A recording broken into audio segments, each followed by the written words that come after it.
This is the review video for Lecture 5, Eukaryotic Microorganisms, plus helminths, which are not really microorganisms. So we start Lecture 5 with a discussion of antimicrobials and antibiotics. And the whole idea I want you to get from this is that there are antibiotic targets. Antibiotics work by inhibiting one or two enzymes in a target cell. So if you're trying to kill bacteria with an antibiotic, that antibiotic is only blocking the action of one enzyme. And so that enzyme is the antibiotic target. And so an antibiotic that works against bacteria, we have a lot of choices because they've been evolving separately from us for so long that they have a bunch of different proteins that we don't have. And so we can take a drug that inhibits one of their proteins and is not usually going to hurt our cells because our cells are just different from theirs. Compare that to anti-protist medications. Protists are not as different. So we don't have an endless list of anti-protist medications, and we definitely don't have an endless list of antifungal medications. We are more limited in those. And anti-helminth medications, we have an even shorter list because they're animals like us. That's all I want you to get from this part. So start by looking at fungi and what are they? And this thing where they have a shared evolutionary history, it's going to make more sense to you if you compare it to the protists, which don't have a shared evolutionary history. So fungi have their own branch of the phylogenetic tree, protists do not. So that's one important thing about them. Another is that they tend to eat dead stuff. There are a few other things about them. We just don't get that much into what they are because we haven't really looked into metabolism much in this class anyway. What is more important are their growth forms, molds and yeasts and hyphae and mycelia. So make sure you can tell me what a yeast is and make sure you can tell me what a mold is. And what is special about molds? What's different from a mold compared to like bacteria? Yeast are kind of like bacteria, not inside the cells. They're eukaryotes and bacteria are prokaryotes. But yeasts are individual cells that live as individual cells, just like the way bacteria do. Molds are not like that at all. Molds are really unique with these cooperative hyphae structures. So make sure you can tell me about hyphae. Make sure you can tell me about the fact that a hypha has a bunch of nuclei in it and they share cytoplasm. So that each nucleus is kind of working together and the whole structure expands and gets nutrients and sends them back. That's cool, and a mycelium is a massive hyphae. So make sure you can tell me about those things at just about the same level of detail I just said. All right, so there's probably the most complicated thing in this whole lecture is mushrooms and the kind of cycle of reproduction of mushrooms. And it's best to start right here where you think about it.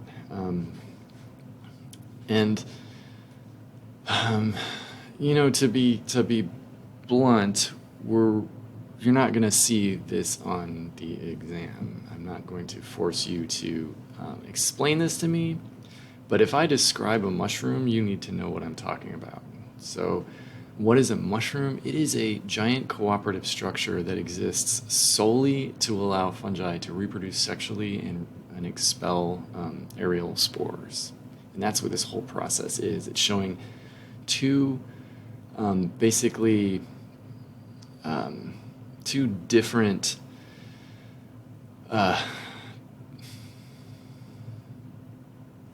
this is showing two different hyphae from unrelated strains and how they mix without recombining. So their DNA is separate, but they might have two different types of DNA in the same cell, and those make the mushroom. And then in the gills of the mushroom, that's where they go through sexual reproduction. They will make these kind of hybrid zygotes that then go through something like meiosis and make new combinations of the DNA that was original in these two hyphae. So that's what a mushroom is for. And most fungi don't make mushrooms, but they are things we see all the time, just like lichen. If you live in Oregon, you've seen mushrooms and you've seen lichen. In fact, you can't go outside without seeing lichen, to my knowledge, in this part of Oregon. So you should know what they are. Lichen, boom, lichen. See? Lichen, you've seen that before. So know what they are. Lichen are symbiotic associations between photosynthetic bacteria or algae and a non-photosynthetic fungus. So the whole idea is that a photosynthetic organism lives inside the fungal cells and gives them sugar it gets from carbon dioxide using light as its energy source.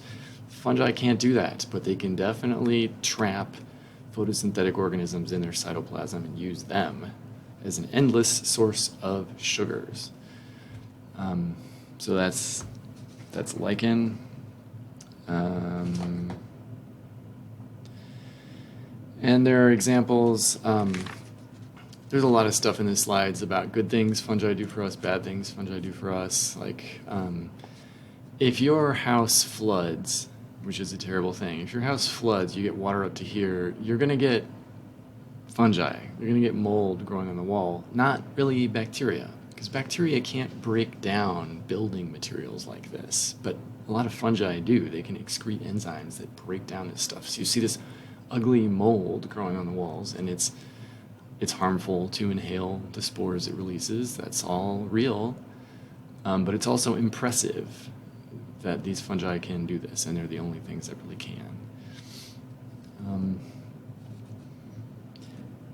And then the next section is on protists, and at this point I mostly want you to be able to tell me what protists are. So what's the difference between protist and a fungus? And that comes down to this phylogenetic tree. The protists are all the eukaryotes that are not multicellular and are not fungi. So the protists are these unrelated groups of microscopic eukaryotes. And if you look at this much more detailed phylogenetic tree of the eukaryotes, you find the protists spread all around the tree, where us and the fungi are next to each other, and these different unrelated groups of protists are separated from each other. And that's what you need to know about protists. I mean, there's other stuff, like I give you an example of the protist that causes malaria. And what I want you to notice is it has this incredibly complicated life cycle. It has a 9-step life cycle. And if you look at it under the microscope at different parts of that life cycle, it's not going to look the same. It's going to look very different depending on what part of that cycle it's in. Even within a human, it's going to look different depending on where it is in that cycle. And that's pretty common for protists. Compare that to bacteria, where the cells look like they look. They don't go through a complex developmental thing like protists do. So there's that. And then helminths. What are helminths? Helminths are small animals with microscopic life stages. And the microscopic life stages tend to be infectious. So helminths are parasites. And they're in here with us. The family tree or phylogenetic tree of the eukaryotes, we are basically helminths because they are animals, and animals are within one of these branches. For the helminths, you have to learn their kind of medical terminology. So nematodes are the roundworms, and they can be intestinal or tissue nematodes, which is just based on where they infect us. And then the flatworms are the platyhelminths, and they're in two groups: the cestodes down here, the tapeworms, and the trematodes, the flukes. So that's something you're definitely going to have to know, that key vocabulary. And then we look in more detail at two example helminths. So we didn't look in detail even at that protist plasmodium that causes malaria. I just wanted you to see its complicated life cycle. I'm not going to test you on it. And I'm not going to test you on every step of a mushroom's life cycle. But I am going to test you on these two helminths. These two, Enterobius vermicularis and Taenia solium and Taenia saginata. Those are the two species you need to know pretty well. You need to know their life cycles and what they do to people.